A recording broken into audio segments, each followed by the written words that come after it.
Okay, so this problem. We are looking at, they got to find the coordinates on a circle, the radius of 4,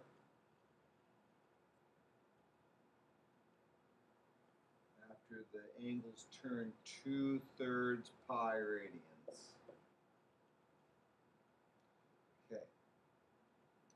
So what I know is that the cosine of that angle is the same as the x. I know the sine is the same as the y. So what I'm seeing, since I can't use a calculator with this, of course, I know that the reference angle is pi over 3, which is the same as 60. And then I know the radius is 4. So I could just I could just do this, can't I? Sine of 60 over 1 equals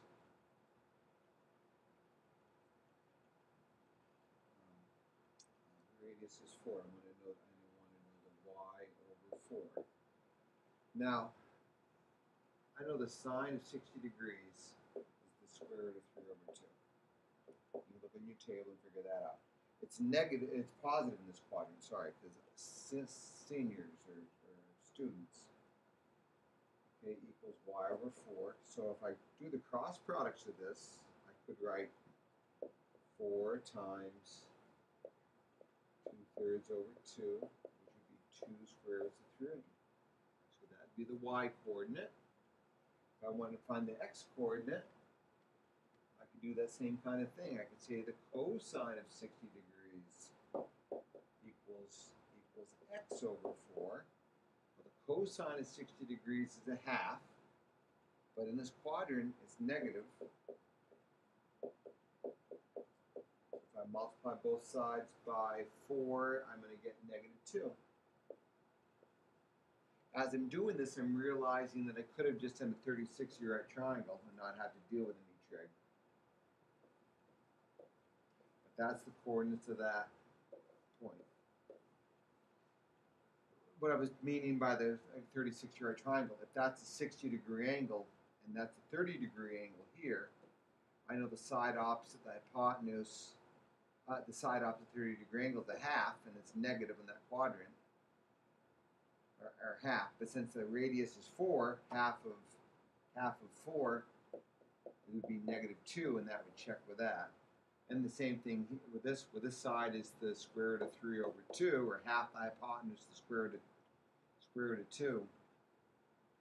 I'm confused. I'm tired. How would it got the 2 root 3? Okay? I hope that makes sense.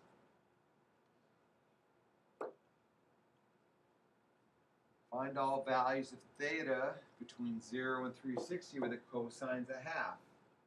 Well, I know the cosine is positive 1/2. The only place the cosine is positive is right there. I know this side is that 1/2 long, which would make this side the square root of 3 over 2 long, and that side the square root of 3 over 2 long, which tells me that angle has to be 60 degrees in both places. Okay, so one of the answers is 60 degrees. The other answer is 360 minus 60, or 300 degrees. Now we're working with radian measure. So with radian measure, now let's see, we know the sign is negative. The sign's negative here, it's negative here. If you look at that table, the times when the sign is negative root 2 over 3, negative root 2 over 2, is at a 45 degrees, or pi over 4. Since we're working with the radians, we're going to deal with pi over 4. So to get this angle, we're going to add pi to pi over 4. So another name for pi is 4 pi over 4 plus 1 pi over 4 is 5 pi over 4. To get this angle, you want to subtract pi over 4 from 2 pi. Another name for 2 pi is 8 pi over 4 minus 1 pi over 4 is 7 pi over 4. So those two angles. Try some more like that if you need to practice. We need to find a second angle with a sine that has the same sine value as 170. 170 degrees is right there. That reference angle is 10 degrees. Sine's positive, so that tells me the angle has to be over here also. That tells me 10 degrees is one of the answers. Now, the cosine, well, let's see. 170 degrees right there. I know cosine's negative. The only place that happens is down here. If that's 10 degrees, that's 10 degrees. So that will be 180 plus 10, which is 190 degrees. Now, I drew this up here because I knew we needed it. If we need to figure out where's the sine positive and the cotangent positive. Cotangent's 1 over tan. So if the tangent's also positive, it's either going to be here or here. Since the sine has to be positive, it has to be up there, so in quadrant 1, where that's true. Cosecant's 1 over the sine. So the sine has to be positive, but the cosine, because secant's reciprocal of the cosine, has to be negative. So the only place the sine is positive and the cosine's negative happens up here in quadrant 2. This tells me the tangent has to be negative, which is either quadrant 2 or 4, but the cosine has to be positive, so that happens here in quadrant 4.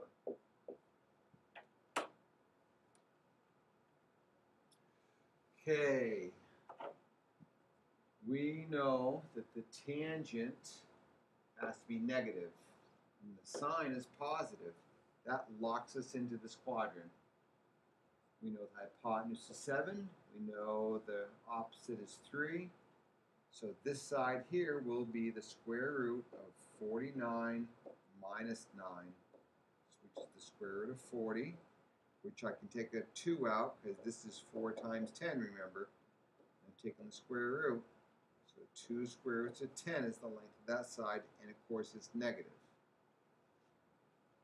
So cosine is adjacent over hypotenuse, so negative 2 square roots of 10 over 7.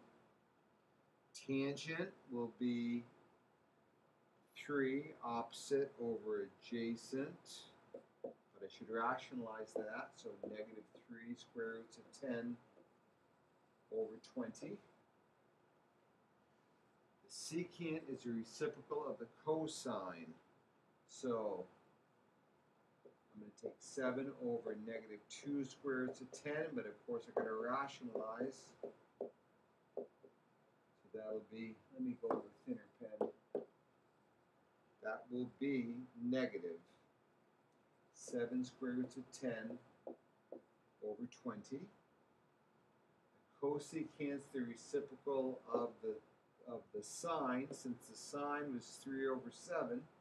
I'll write that as 7 over 3. Cotangent is the reciprocal of the tangent. Now, this was my tangent. I'm just going to take the reciprocal of that, and I don't have to do any rationalizing.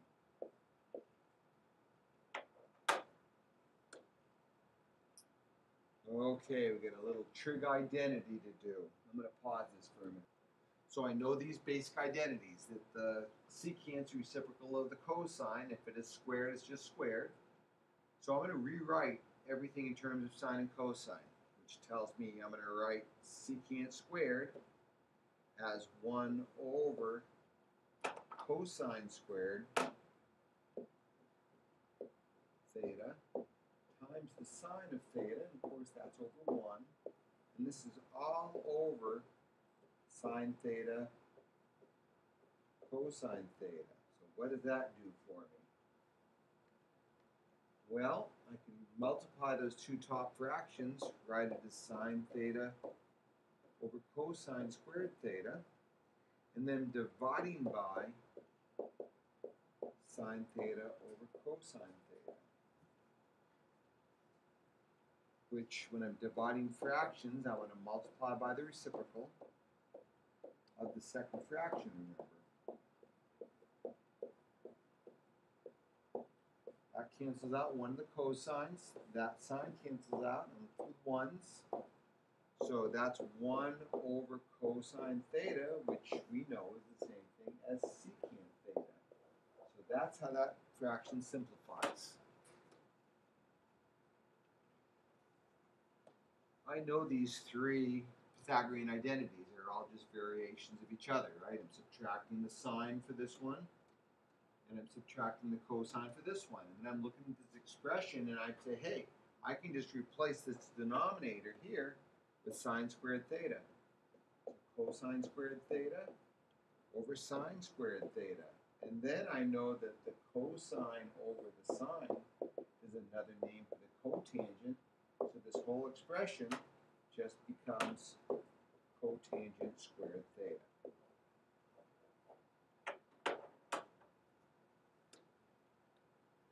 Okay, so now we got to solve a triangle. This is the last part. I didn't give you anything in the review since we just did it. They want us to write the tangent of theta. Well, I know tangent, if I think remember SOHCAHTOA, tangent's opposite over adjacent, and here's my angle, so opposite, hypotenuse, adjacent, so 8 over 15.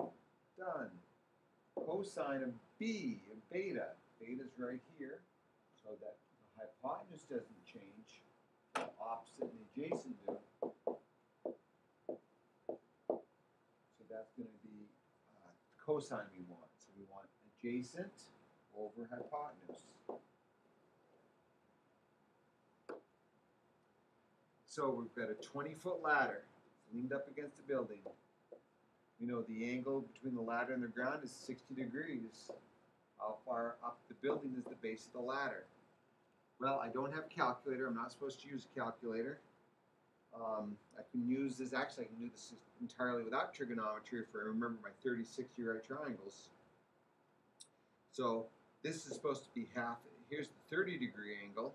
So this is supposed to be half of the hypotenuse, which will be 10. And this will be half the hypotenuse times the square root of 3, which is 10 square root of 3. And that's how long, how far up the ladder, how far up the building the ladder reaches. Now, if you're going to do it with trigonometry,